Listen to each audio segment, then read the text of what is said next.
Cresce a violência contra pessoas com deficiência no Brasil e ela acontece em sua maior parte dentro das próprias famílias. Este é o tema do Via Justiça de hoje. Nossos convidados, a juíza Maria Aparecida Consentino, do primeiro juizado de violência doméstica de Belo Horizonte, e o advogado Tiago Elton, integrante da Comissão de Direito da Pessoa com Deficiência da OAB de Minas Gerais.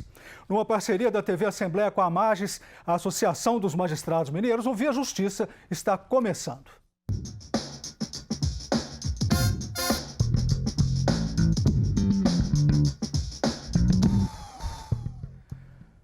Houve 11.752 casos de violência contra pessoas com deficiência em 2018, um aumento de 0,6% em relação ao ano anterior. As denúncias foram feitas pelo Disque 100, o serviço de denúncias do Ministério da Mulher, da Família e dos Direitos Humanos. Como ver isso, doutora Maria Aparecida?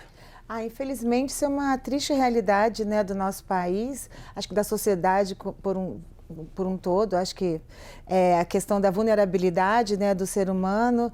Eu trabalho com violência contra a mulher e realmente vejo alguns casos que ocorre a violência contra a mulher em situação de deficiência física ou mental. Então é muito triste. O legislador agora foi muito bem quando, né, acrescentou no artigo 12, parágrafo 1º, um inciso falando sobre que no BO a autoridade policial tem que constar se a vítima é deficiente ou se houve um agravamento dessa deficiência. Isso foi uma ótima iniciativa e que foi um atendimento realmente da Convenção, né, Internacional da ONU, que acho que o doutor pode até explicar muito bem isso. Doutor Tiago, como que o senhor vê esses números? Pois é, Carlos, veja bem, como a doutora colocou, essa adequação que teve na Lei Maria da Penha, né, para ter esse recorte da pessoa com deficiência enquanto vítima de violência, sobretudo no âmbito doméstico, isso é uma adequação que veio da Convenção da ONU, dos direitos das pessoas com deficiência, né? Essa determinação ela vem justamente para facilitar o caráter preventivo, porque a pessoa com deficiência, na verdade, ela sofre violência, infelizmente, desde que o mundo é mundo, né? Neste momento agora, existe essa preocupação justamente para atender esse anseio legal. O Brasil é um país que eu costumo dizer que é dos mais ricos em matéria legislativa, de defesa dos direitos das pessoas com deficiência. Mas, infelizmente, a gente não vê essa proteção saindo do papel, né? Na prática, na vida das pessoas. Os irmãos são os que mais agem com violência contra pessoas com deficiência, quase 20% das denúncias. Por que será que os irmãos lideram essa estatística, doutora Irmãos, Maria? eu não sei familiar, né? Eu acredito porque é a vulnerabilidade da pessoa mesma ali, então é muita violência psicológica, violência patrimonial. A violência física, eu não acredito que seja tanto quanto a questão da violência psicológica, né? Mas acho que o que a gente tem conhecimento é que a violência contra a pessoa com deficiência física acontece muito no seio familiar, mas a violência institucional também é uma coisa, é muito grave, porque eles não têm, o deficiente físico, ele não tem direito de ir e vir, mobilidade, é muito difícil no nosso país. Eu estive no Canadá, eu vi cenas assim impressionantes de pessoas com deficiência total, paralisada, e se locomoviam sozinhas na cidade, na rua, pegava a condução, e isso a gente não vê aqui, a gente vê muita dificuldade, então é triste, né? A lei de inclusão não conseguiu conter essa violência, por quê, doutor Tiago? Então, na verdade, a Lei Brasileira de Inclusão, ela que veio em 2015, ela veio para tentar reafirmar o que já era comando, né, da Convenção da ONU, que tem força de Constituição no Brasil. O que a Lei Brasileira de Inclusão fez? Ela estabelece como a amplitude do conceito de violência, né, qualquer ação ou omissão que gera dano, sofrimento, né, ou que caracterize a violência no próprio âmbito seja doméstico, seja fora do ambiente doméstico, em qualquer situação pública ou privada que haja, por ação ou omissão, algum dano para a pessoa com deficiência, esse conceito de violência ele tem essa amplitude. Ou seja, não é só a questão de ter a violência física dentro de casa. Ela acontece com a família em caráter predominante, porque, querendo ou não, a maior parte das pessoas com deficiência graves, por exemplo, dependem da família. O convívio dela é ali, naquele âmbito familiar. Então é ali onde vai acontecer a violência. Mas isso acontece do lado de fora e não se limita na questão física. Para chegar, por exemplo, até uma delegacia, né, e registrar um boletim de ocorrência. Olha só, essa pessoa com deficiência, às vezes, se tem um caráter motor, ela vai ter dificuldade até para deslocar da sua casa ou do local onde aconteceu a situação de violência até o local para poder registrar essa denúncia. Eu acredito que falte políticas públicas, assim, um call center, porque realmente o que o senhor falou, acesso, né, a dificuldade, que a pessoa é dependente daquela pessoa que está praticando a agressão, né? Então é muito difícil. Só que eu também pesquisei que no estado tem um número de direitos humanos que qualquer pessoa que tome conhecimento pode fazer a denúncia sigilosa, porque não podemos calar, né, diante dessas atrocidades. O próprio Disque 100, ele tem esse recorte em direitos humanos para atender a pessoa com deficiência. Mas o entrave que a gente vê é não ter a transparência de como que as denúncias que chegam no Disque 100, elas se efetivam na prática, né, para o Ministério Público enquanto iniciativa, né, de proteção da pessoa com deficiência e como que isso se materializa para tirar a lei do papel. Vamos ouvir agora a opinião da população de Belo Horizonte. Nós perguntamos, você acha que o Brasil cumpre com os direitos das pessoas com deficiência? Infelizmente, acho que não. Acho que são muitas leis, mas a aplicabilidade, a eficácia delas é quase que imperceptível, né? A gente tem aí muitas calçadas em Belo Horizonte precisando ser adequada para os cadeirantes, a gente precisa de mais ônibus, de mais táxis. Eu acho que o deficiente deveria ter todos os direitos possíveis, porque infelizmente você vê a rua cheia de buraco, tem lojas que eles não conseguem entrar, por causa de quê? Não tem uma rampa, não tem um lugar acessível para eles. O direito é de todos, agora principalmente para o deficiente, ele tem que ser olhado com mais carinho. As dificuldades que você pode ver na própria cidade, né? Locomoção, transporte. Todas as pessoas têm o direito de ir e vir, então já é um direito concedido para todo cidadão. E eu acho que as cidades não estão equipadas com equipamento suficiente de locomoção, vias públicas, por isso que as pessoas é um dever do Estado fornecer isso para todos, principalmente para uma minoria que tem que ter acesso público. Eu acho que não estão sendo cumpridos, porque a gente vê muito maus tratos e as pessoas, elas querem só beneficiar elas mesmas. Doutora Maria Aparecida, como que a senhora viu a fala popular? Com certeza, é unânime, né? Engraçado que o doutor falou que nosso país é rico em legislação, mas na prática eu não tenho pessoas que eu tenha convivência com deficiência. Mas depois quando a gente se depara, né? Se a gente vai ver a realidade dessa pessoa, a gente vê que não existe nas nossas ruas, institucionalmente falando, direito de mobilidade do deficiente. E é muito triste, realmente. O Brasil chegar à situação do Canadá, como a senhora falou, parece que ainda vai demorar muito, mas né? o Brasil é o 5º lugar de violência contra a mulher. É o primeiro de prática de violência contra a população LGBT. Foi primeiro lugar, o que mais dizimou a população indígena. Então, a gente tem muito que aprender, né? Eu acho que essa lei de inclusão do deficiente físico, ela tem uns tipos penais, né? Ela tipificou algumas condutas como pena. E acho que isso é porque você vê assim, é uma coisa mais de caráter preventivo, de educativo, pedagógico. As pessoas só têm que denunciar, né? Tem que retratar essas condutas na delegacia, na polícia. Antes da condição de advogado, falando como pessoa com deficiência que sou também, né? A violência da pessoa com deficiência, ela se manifesta de diversas maneiras. Por exemplo, a voz do povo ali é o que acontece na prática. Uma mãe que chega no posto de saúde para buscar o medicamento, ela já atravessa da casa dela até chegar nesse posto de saúde uma série de dificuldades de acessibilidade. Quando chega lá, muitas das vezes ela também não encontra o medicamento.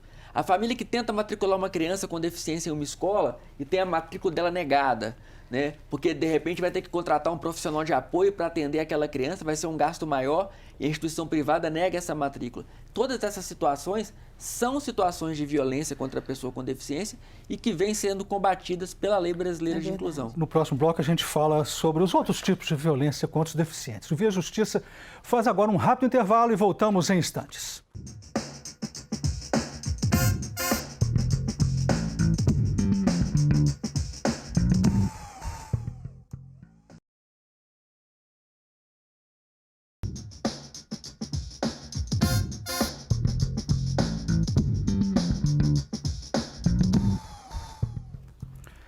O Via Justiça, a violência e a discriminação contra pessoas com deficiência. Participam do programa a juíza Maria Aparecida Consentino, do 1º Juizado de Violência Doméstica de Belo Horizonte, e o advogado Tiago Elton, integrante da Comissão de Direito da Pessoa com Deficiência da OAB de Minas Gerais. Deixei aquela pergunta, finalizando o bloco anterior, sobre os tipos de violência que acontecem em relação contra as pessoas com deficiência. Quais são essas violências? Temos a física, certamente. Como é que é a violência psicológica? Isso. A Lei Brasileira de Inclusão, ela cria uma proteção para, né, o combate aí à violência psicológica. A violência psicológica, muitas das vezes, ela se manifesta pela própria discriminação, né, como regra. A pessoa, como eu disse, a pessoa às vezes, né, a família tenta matricular uma criança em uma escola. A escola nega a matrícula dela em razão da deficiência. Às vezes de forma velada aquela discriminação. Querendo ou não, ali já começa uma violação psicológica. Porque isso afeta tanto a família quanto a pessoa com deficiência, né? Aquela criança que às vezes cresceu ali com seus pares na educação infantil e quando chega na educação básica, ela não vai acompanhar os seus colegas porque sofreu aquela discriminação. Dentro da escola isso acontece com os colegas. Mas a LBI, né, que é a Lei Brasileira de Inclusão, ela tipificou, de fato, alguns crimes, né, especificando aí esse combate contra a violência da pessoa com deficiência. Nós temos ali, por exemplo, o crime de discriminação, que é o principal no artigo 88, induzir, praticar ou incitar qualquer tipo de discriminação em razão da deficiência é crime, né, em caráter especial. Nós temos ali também o abandono da pessoa com deficiência, né, em casas de apoio, em lares, pela própria família.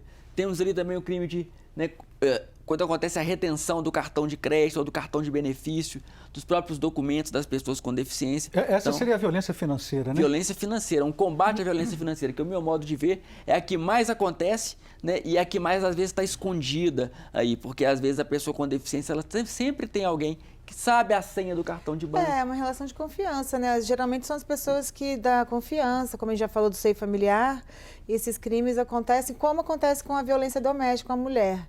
E também, pegando o gancho aí dos crimes, tem também no Código Penal, né, o artigo 9º, 129, parágrafo 9º, que tipificou a lesão corporal dentro do seio familiar, em relação à relação doméstica de coabitação e de pessoas deficientes, né? Então é o que a gente julga muito na violência doméstica, que são as lesões corporais, que pode, quando resulta em debilidade motora das suas funções, ou então incapacidade permanente também para as atividades, é uma lesão corporal gravíssima, com pena de 2 a 8 anos. E lembrando que no Código Penal também, em virtude da deficiência, né, no caso da vítima, geralmente é fator de agravamento da pena. É uma agravante também do Código Penal. Também temos o crime de injúria, e no caso também uma causa de adiamento de pena, no caso quando a vítima é um deficiente físico ou mental, então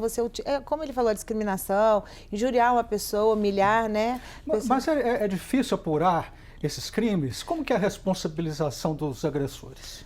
Não é difícil. No caso da lesão corporal, do artigo 129, faz o exame de corpo de delito. Agora é engraçado, foi tempo bom você falar disso, Carlos. Teve essa questão de adicionar, né, de acrescentar essa informação do BO, do boletim de ocorrência, para o juiz na medida protetiva, dizendo se a pessoa resultou em deformidade, né, deficiência física ou agravou, é muito bom. Por quê? Porque a gente já sabe a gravidade do caso, da situação, quando chega logo a medida protetiva, já para tomar outras medidas mais graves, ou então até a prisão do agressor, né? E também para o Ministério Público tomar ciência dessa deficiência para fazer uma denúncia mais correta dentro da lesão corporal gravíssima, porque em muitos casos a gente está fazendo a instrução que a gente toma conhecimento, o juiz, o Ministério Público na audiência, nós tomamos conhecimento que resultou uma lesão corporal gravíssima de debilidade, de cegueira. Então teve um caso que ele o agressor quebrou um caco de cerveja e furou a vista, perdeu a visão. Então, isso dentro de casa? Isso dentro de casa, violência doméstica, né? E no caso ela não tinha nenhuma deformidade, nenhuma deficiência e adquiriu a deficiência em relação decorrente da agressão. Quando eu falei assim, quais seriam as dificuldades, né, para denúncia, porque, segundo aqui o Disque 100, 74% das denúncias, a violência acontece dentro de casa. As famílias não chegam a esconder? Ou isso é subnotificado? Deve ter muita subnotificação, como tem na violência doméstica, né? A mulher, a gente sabe que a mulher, quando chega a retratar a sua agressão na polícia, aos órgãos públicos, ela já sofreu muita violência, todo tipo de violência. Começa da psicológica, aí a violência física, patrimonial e sexual. E quanto mais grave é a deficiência, mais difícil é que isso chegue até o poder público. Imagino. Porque, pensa bem, a mulher que está ali em suas plenas condições físicas, em pleno funcionamento, sem nenhuma dificuldade, limitação, impedimento para chegar, por exemplo, até uma delegacia, para pegar um telefone e registrar uma denúncia no Disque 100. Imagina essa mulher agora quando ela tem dificuldade até para poder pegar um aparelho de telefone, ela não mexe um braço, não mexe uma mão. Essa pessoa ela tem dificuldades de deslocamento. E pior ainda quando é a deficiência intelectual. Mental, porque nesse tipo de situação... Aliás, os números do Disque 100 mostram que o maior índice de violência foi registrado contra pessoas com deficiência mental, 64%. E são maiores, o maior tipo de violência é a sexual, é estupro de vulnerável, muito. Tem muitos casos, né? Infelizmente, isso acaba acontecendo no seio familiar, porque, querendo ou não, o núcleo social, o ciclo de convívio da pessoa com deficiência grave, ele é mais restrito. Ela não tem esse tanto de contato que tem a pessoa sem deficiência. Infelizmente, acontece isso quanto mais graves são as deficiências. E aí, a deficiência intelectual no seio familiar, ela acaba sendo vítima, infelizmente, né, de várias atrocidades que às vezes nem chegam ao conhecimento público, né? No próximo bloco, então, vamos avançar um pouco mais na questão dessa agressão sexual contra adolescentes e mulheres com deficiência. O Via Justiça faz agora mais um intervalo e voltamos em seguida com o bloco final do programa.